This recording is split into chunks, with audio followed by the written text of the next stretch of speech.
Жижу надо подогреть.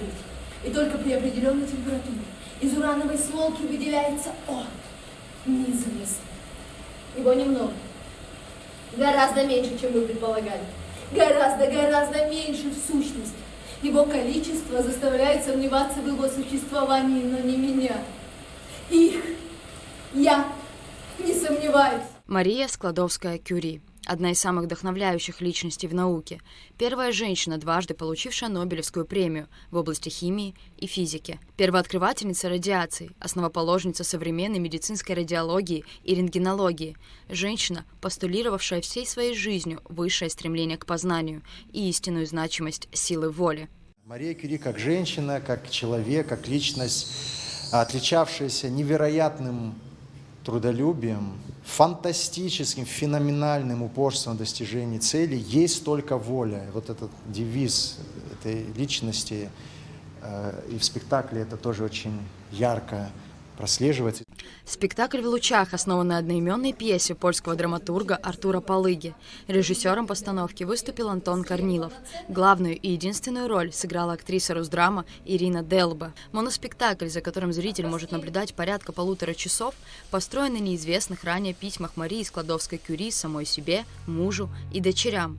В них искренне и пронзительно о благе для людей, науке и воле, о любви и страданиях, Боге и несправедливости, о счастье материнства и страхе потерь, жертвенности и невероятном мужестве оставаться собой вопреки всему.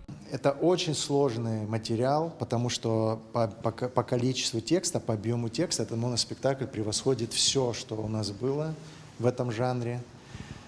Очень много текста непростого, не самоигрального.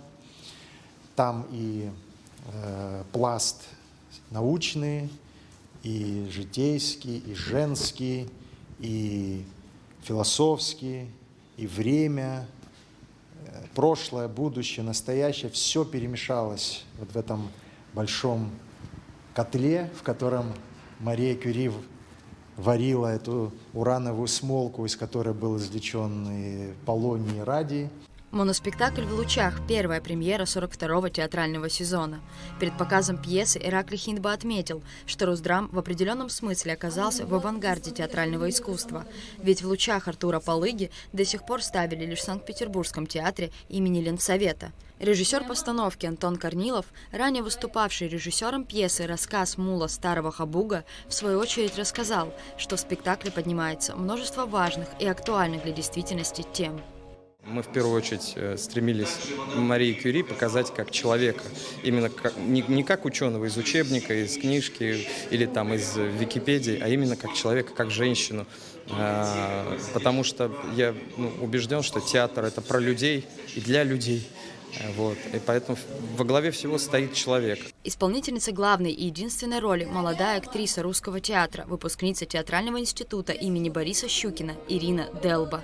Она впервые дебютировала в жанре моноспектакля и призналась, что роль Марии Складовской-Кюри стала для нее невероятным и волнительным подарком. Очень волнительно, сложно. Это для меня большой опыт какой-то невероятный, огромный, как будто не я поднимаюсь в гору, как будто я поднимаю гору. Перед зрителями на протяжении 1,5 часов разворачивалась невообразимая история жизни женщины, положившей все на алтарь науки. От наивной, но смелой и юной Маруси до дважды лауреата Нобелевской премии, первооткрывательницы радия и полония. Ирине Делба, погруженной в замысловатую игру света и тени, удалось примерить на себя множество ролей – любознательного ребенка, гувернантки, ученого, женщины, матери, жены и вдовы. В спектакле смешался весь спектр эмоций состояния ученой, преданной своей цели – сомнения, страх, вдохновение, злость, безумие, любовь и безусловное счастье.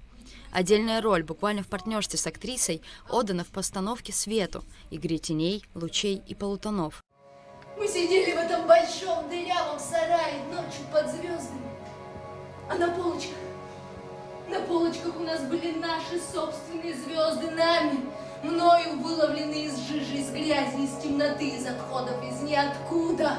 Художником-постановщиком выступила Ирина Уколова, художником по свету Иларион Пасаня. За музыкальное оформление отвечал Джамбул Джордания. Рада Чачава, Михаил Братухин, Абхазское телевидение.